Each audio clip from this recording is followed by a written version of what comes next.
Hello, everybody. Welcome to March. It's March the 2nd. It is the first March show of Remodelers on the Rise live.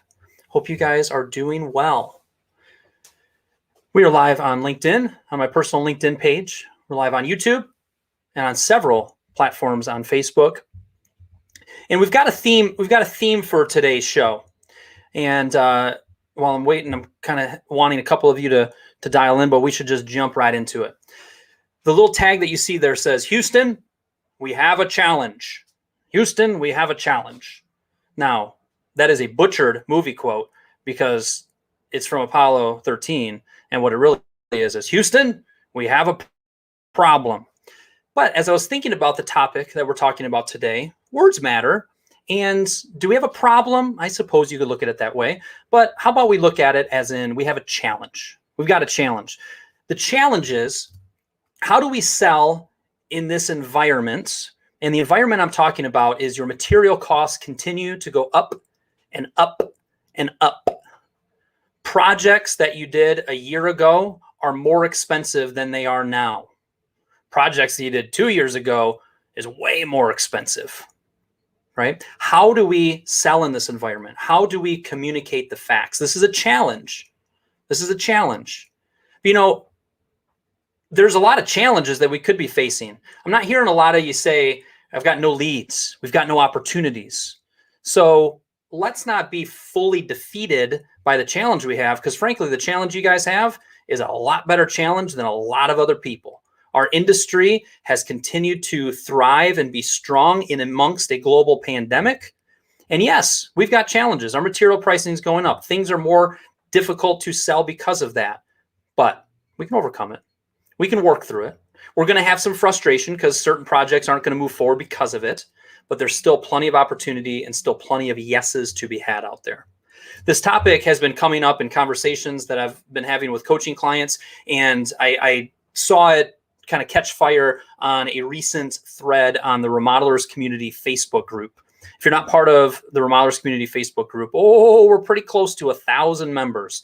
And I'm not going to say all 1,000 of them are amazing, but pretty much that is the case. We are sharing good ideas, best practices. We are there to help each other. If you go to Remodelers with an S, remodelerscommunity.com, you can request to join. Please do that. Mark posted, Switzer, I think that's how he pronounces his last name. He was a guest on the Remodelers on the Rise show a couple months ago where he shared some insight. But he posted something that said, are you finding jobs easier to sell right now, more difficult, or the same as 2020? So far this year, it seems that projects I was selling last year are now being denied as too expensive. So we're going to dig into that. But for those of you watching live, can you throw a comment out there? What's your answer to that? Are you finding jobs easier to sell right now, more difficult, or the same as 2020? I'd like to see some of your answers to that. Paul Coleridge posted and commented on it. I'm having a way harder time selling projects this year. Tons and tons of leads, and I haven't changed my estimating from last year, but almost all of them are quote unquote too expensive. So I think what he means by the estimating part is he hasn't necessarily increased his markup.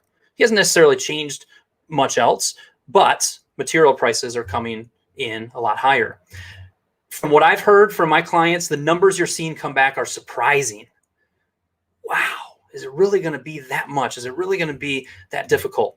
Material pricing is up. I just sent a note to a few of my Remodelers community or Remodeler Circle mastermind groups, just getting some quick feedback. And I kind of threw this number out there. That $50,000 project from 14 months ago is now a $63,000 project. Let's say nothing has changed with your markup or your trades. The price has increased. And I'm getting some feedback on, you're probably light on that. I think it's actually worse than that. That's a challenge, but these are facts, right? Let's not shy away from them. Let's not pretend like it's not happening. It's happening.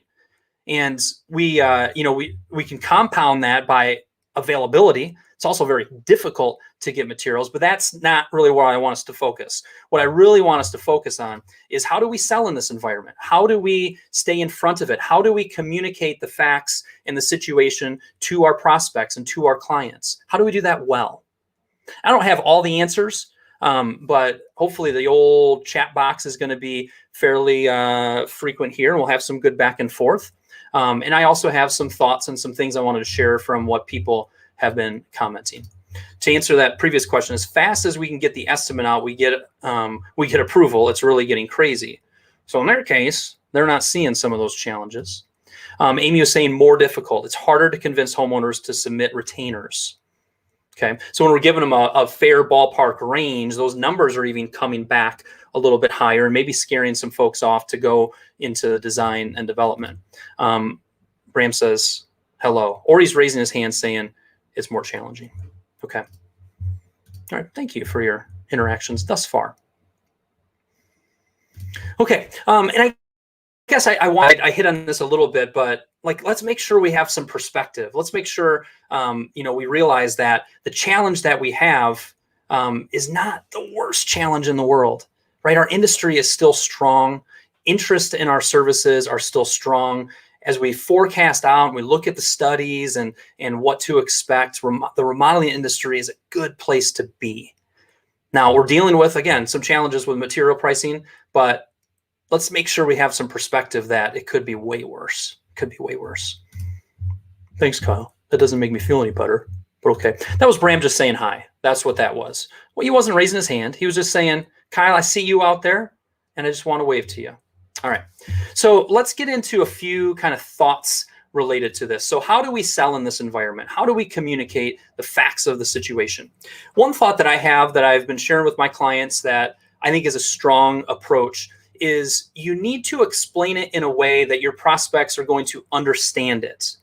And in a way and in a slow enough way that they're going to nod their head when you explain it to them. Ah, that makes sense. Ah, that makes sense.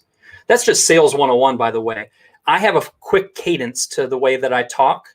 But when I'm in sales mode or when I am trying to convey a point in my coaching, I slow it down a little bit. You got to practice that. So when you're talking to homeowners about pricing and some of these tricky things that we're presented with here, make sure that you're slowing down and they're fully hearing you.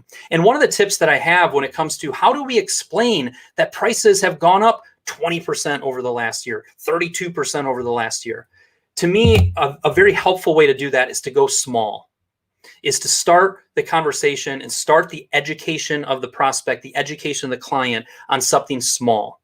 So for example, you can say something like, our project, your project, if we would have done it a year ago, is more expensive now than it was then. Put it out there. Make sure they understand that. And let me tell you why. As one example, I was buying 2x4s for $1.85 a year ago or 15 months ago, whatever makes sense. Now it's $5.93. You can go to homedepot.com, you can go into Lowe's, and you'll see that price difference. It has gone up tremendously.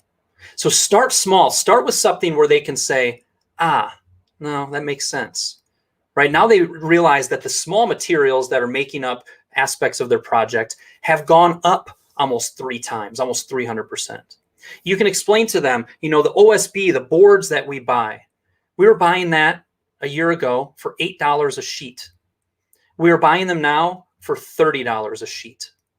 It has gone up tremendously, and you need to educate them on that. And starting small like that, now all of a sudden this conversation starts to shift from, man, these guys are just gouging me. Look at how much they're charging, to realizing that the materials and the increase in cost of that is such a driving factor in their project cost being more than what they were expecting. So to slow down, to explain it in a small way to the point where they're going, okay, that makes sense. Giving them a reason why this project's costing more than even when you quoted it for them a year ago, or even quote unquote what they were expecting. Start small. So that's a key tip, and I think one that should be helpful as you try that with prospects. I'm going to hit a little chime so we've got a little rhythm to that. So that's one idea.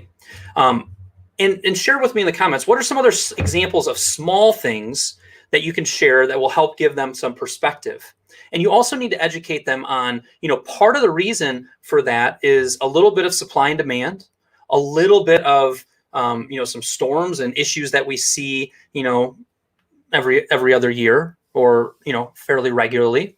And also you need to talk about just the overall supply chain. When so many of these manufacturers of materials closed down because of COVID, had to have 2 weeks shutdown here, another 2 weeks here, the production on down the supply chain has been challenging, which has driven up costs. Prospects are smart enough to understand that. They know what's going on, and it's very helpful for you just to get really clear and simple, start with something simple, to help them nod their head and go, okay, that makes sense. So make sure you're working on how to explain that clearly, okay, and start small. Diane Hatfield commented on the thread that I was pulling some of these thoughts from, and she says, prices of materials are up. The average consumer has no idea how much remodeling really costs. So this is something that we need to be educating on, whether our material prices are way up or whether it was 3 years ago and things are kind of stagnant. You as a remodeler, as a salesperson, need to be an educator. You need to teach. So when somebody, a great question to ask during the sales process is, what are you looking to invest in this project, and getting that out there. And then to be able to say, how did you arrive at that number?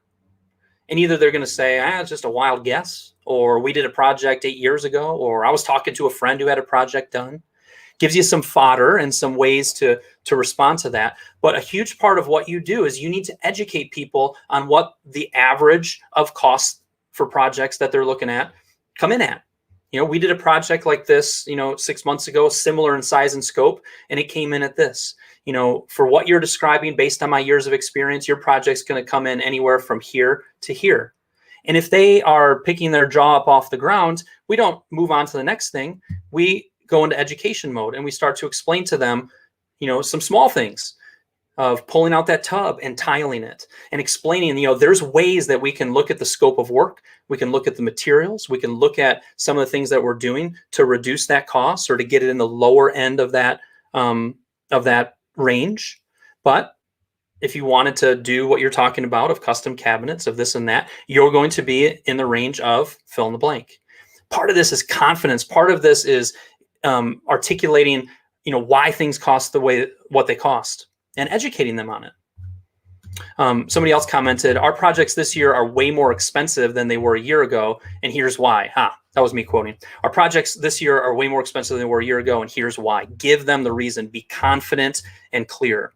Andrew Webster says, we're still selling with the same level of resistance. To answer Mark's original question, it's the same this year as it was last year. Clients will always need to be educated on the true cost of projects. Okay, so there's some thoughts to get you thinking. Start with something small. Don't shy away from the conversation. Educate and teach and explain, and don't hide it. This is facts. The difference in the cost a year ago compared to now is real dollars. And they need to understand some of why that is. By doing that, you become less of a adversary and more of a ally, an advocate for them. Look, I don't like these prices either. I don't like that the work that I'm doing now is more expensive than it was, and I need to charge what I need to charge, now versus a year ago. But the question also comes down to, what is the other option? Are you going to take less of a profit? Because material prices are up, are you going to cut your markup? Is your markup based on your overall business budget and understanding what your cost of goods sold is going to come in at, understanding your expenses, understanding the wage that you're going to pay yourself, your net profit goal of 8% or 10%? Are you going to be taking a hit and charging less because of this? Or do we need to figure out how to improve our salesmanship so that we can convince more folks to say yes, even though it's costing more, right? Michael Anschel commented on a few things here. The companies that supply the construction industry with materials have no problem adjusting their prices to ensure they remain profitable. They got no problem. Well, you think your lumber yard is only giving you half of the increase and taking half the profit? Or are they giving you the full increase? I would venture to guess they're probably giving you that full increase. For some reason, Michael went on to say, the residential remodeling industry, on the other hand, struggles to raise prices accordingly. Right? The answer to this is not we're just going to take less profit. You need to charge what you need to charge to be a profitable business. And we need to put more focus and more effort on how do we sell in that environment. Okay. Some other thoughts. Let me pause there, actually. Let me take a little sip of water. Does anybody have any comments or any thoughts so far? What are some of the ways that you're selling in this environment? What are some of the things that you're trying or that might even be resonating in this environment? Some of what you've heard there is to just educate, to go small. Some of it is also just confidence. We get very emotional about it, and what we're dealing with are facts. These are just facts. And the less emotional we get on it, which makes us want to cut our prices, which makes us want to try to knock the price down at our own expense, the more we're just understanding these are facts. Things cost more than they did a year ago. That helps as we look at it. Another thing to think about is, are prices going to be going down with materials? Boy, the conversations I'm hearing, and I'm hearing basically my clients talking to their vendors and their suppliers and their reps. There's not a lot of people seeing a lot of reprieve in this over the next 6, 7, 8 months, probably even beyond that. So there's actually a case that you could make that says, you know what, things might be going up and north of this, in the coming months. There's also the advantage that we have, and it's something that you should also be talking about during the sales process, is that money is very inexpensive right now. If some of your clients are considering financing with a line of credit, with any kind of financing, money has never been cheaper in the last 20, 25 years. So that's something that you should educate yourself on and understand. And it's a talking point that can come up because it's a real thing. That additional $50,000 on that project, if they were planning on financing it, is going to be less expensive now than probably it would be a year from now. So that's another thing to be kind of thinking about and considering. What are some comments you have, people?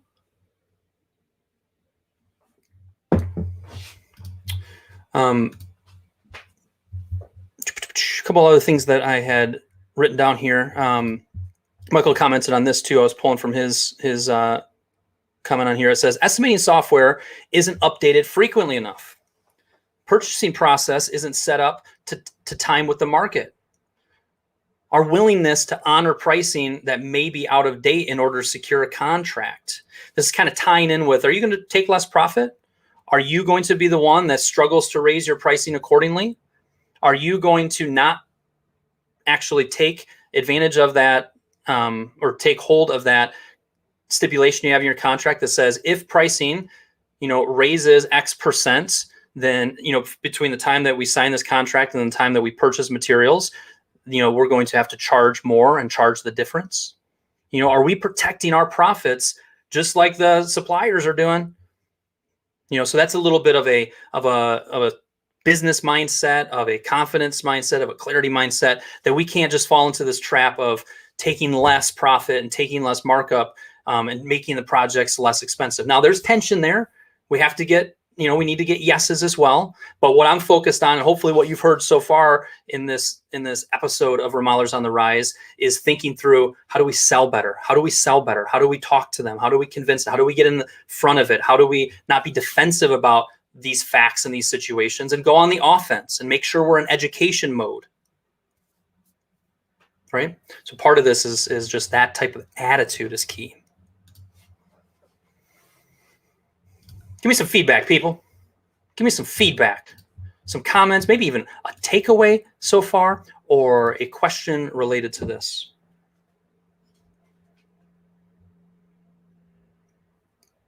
I could also sing. I don't think I've ever sang on the Remodeler show or on the Remodelers on the Rise show. I see you, Heather, Kevin, Bailey. What else do we have to say on this topic? How are we selling in this environment?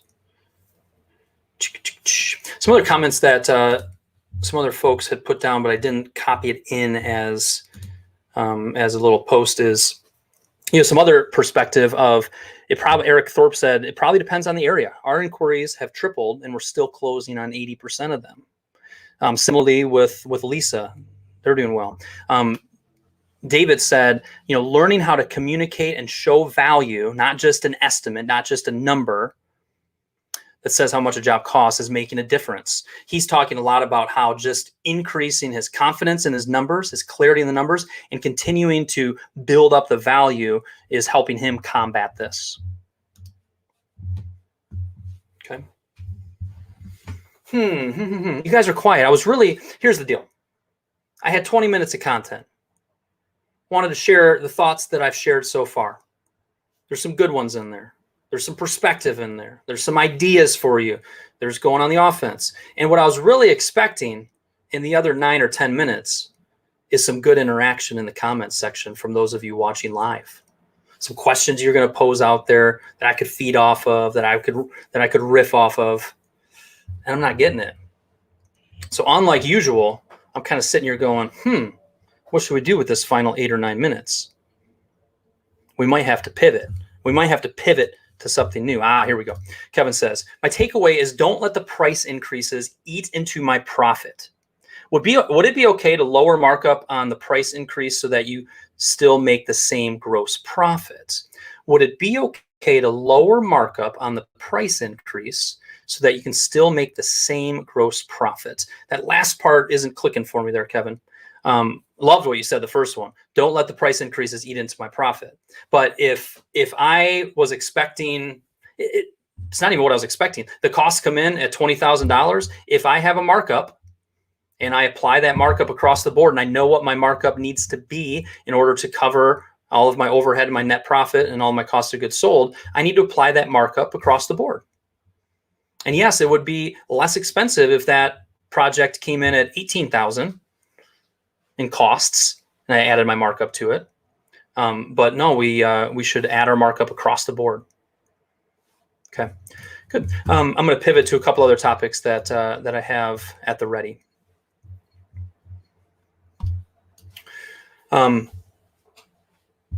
Get to thanks, but no thanks sooner.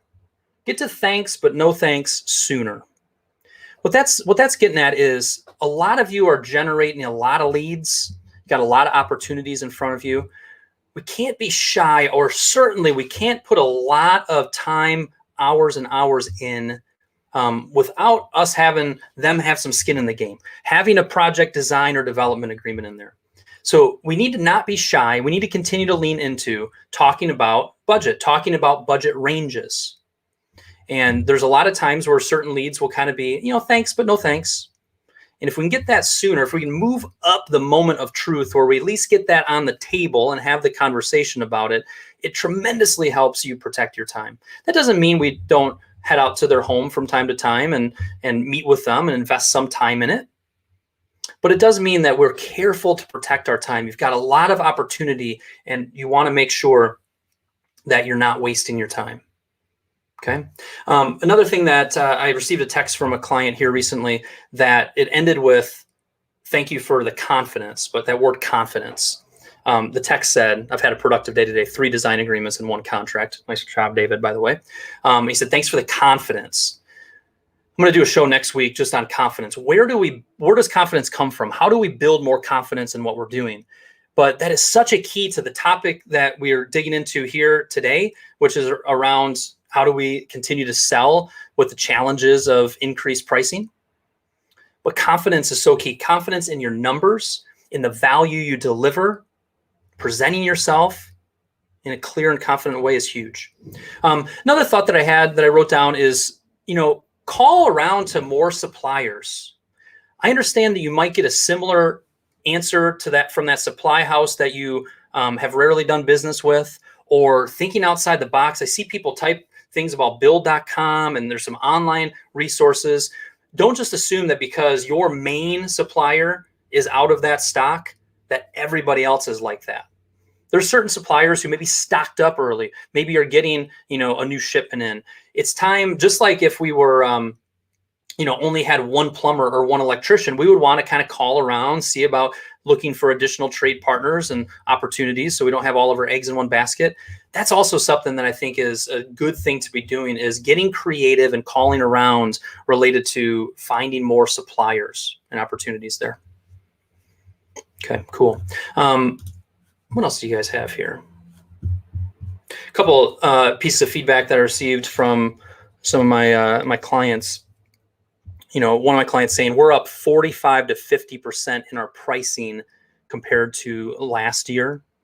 One of my guys was saying, that $50,000 project last year is probably closer to $70,000 this year. Costs are skyrocketing. Also got some feedback on, it also depends on the material. If, they said we use some of the composite and compressed stuff hasn't jumped as much as dimensional lumber. We're actually notified of a price decrease for some of our cabinets recently. Okay, so there's also that to consider. Another one of my clients said, for me, kitchens haven't really climbed that much in the last year, maybe 5%. But if you're getting into additions, then prices may be 25 to 35% more. Okay. Amy said, I struggle with the thanks but no thanks thing. Still trying to find a good way to tell people that we're not a good fit without sounding awkward. Amy, you just look them in the eyeballs and you say, we're not a good fit. That's how you do it. I kid. Okay, so that of being, it's not a good fit, of us telling them that. Part of it is, how is your process set up? If your process is set up where once you have delivered them value, let's say this is how it is. We've talked to them on the phone, talked to them about how our process works, how we have a design and development process. This first phone call is no charge. The initial in-person visit is no charge. And at the end of that, we'll be able to give you a ballpark range of where this project's going to come in at. And then as a next step, we do this. If you have a process like that, there's a clear mark where they're either going to say yes to that and move forward, or they're going to say, thanks, but no thanks. So there's that. Now, if we go sooner, where you're saying, I'm talking to them on the phone, I'm not getting a good vibe that this is a good fit. How do I go to the next step with that? If it's related to, you're just feeling like they don't have a budget, that they're just not a good fit like that, having the cost versus value report, having a how much page that you can send them, all of a sudden you're on the phone call and you can say, let me send you over a couple of resources where you can get a feel for what similar projects are like. I'll send you a few links to that. Once you've reviewed that, give us a call back and we can talk a little bit further. Sometimes that works, and then you don't end up having that return call because they're not a good fit, or they see that and then it kind of goes bye-bye. I guess specifically, you said laugh out loud, sure. Specifically, when is it that you're not a good fit? Is it mostly related to budget? Is it mostly related to something else? Give me an example of that, and we'll go a little bit further on it. Okay. What's another little nugget of knowledge here? Something that I'm going to talk about on Thursday's show is related to, it's interesting. You guys are a little quiet today when I went into something very specific, like a longer period of time on a specific topic. And usually these shows, what I do is I kind of bounce around from topic to topic to topic. So it'll be interesting because I'm going to go focused on a specific topic on Thursday. And what that one is going to be around is it smart? Is it thoughtful? Is it strategic to be a little bit more specific on the types of ideal projects in particular that you want to go after? Is it important to not be all things to all people, but perhaps really find a niche in one or two main services that you offer? We offer kitchens, as an example. We're going to talk about the pros and cons of that and some of the reasoning and thought and strategy behind that. Okay, so Amy, in that case, you have, correct me if I'm wrong, you have in your process, a very clear line of demarcation where they are going to have to either write a check for design and project development, which very much protects your time. So if you're getting the feel that because you've had the conversation and you've asked them, what are you looking to invest in this project? And maybe they may have given you an answer or not, but either way, you know enough about their project where you have a number in your head and you're able to give them a range. At that point, there's a little bit of moment of truth there, right? When we don't have designer development and we're doing that for free, that's where it's just so easy for them to say, well, yeah, I'd love to see an estimate. Yeah, I'd love to see a design. I don't think that's the case for you. I think you have a little bit of a hoop they have to jump through in order to get through that. So that should help. Another thing you can do is say, hey, as a next step, why don't you send me over some photos and even a video of your space? Let me take a look at that as a next step. And then from that, I'll be able to give you a clearer ballpark range. That's another thing you can do on a call. Give them an assignment, have them send you over some photos. And all of a sudden from there, one, they might not do it. and because they're not a good fit, you've already talked some numbers and they weren't really excited about what you were saying either. Or you get that back and you're going to be able to give them a range. And then you can strongly go into, it's a big range that I just gave you. The next step in the way we work is we need to go through design and project development and get into all the details and selections on this project so that we can give you a very detailed, solid, clear, firm price before we ever start this project. And we charge 3% of the high end of the budget range for that. Right? So lean into your process to help qualify. So there's some thoughts for you. Cool. All right, my friends. Hopefully there was some nuggets of knowledge in what I just shared that was helpful to you. It is a topic that we will continue to be dealing with related to the price of materials going up, and how do we go on the offense on that? How do we communicate it clearly? How do we educate our client? And how do we stand firm on what we charge and what we need to charge in order to be profitable? How do we keep our confidence up when we're getting more no's because of the price increases? And hopefully you got some good ideas or thoughts or encouragement in today's show. Plus a few other random rap bunny at the end there. Reach out anytime. Keep working hard. Talk to you soon.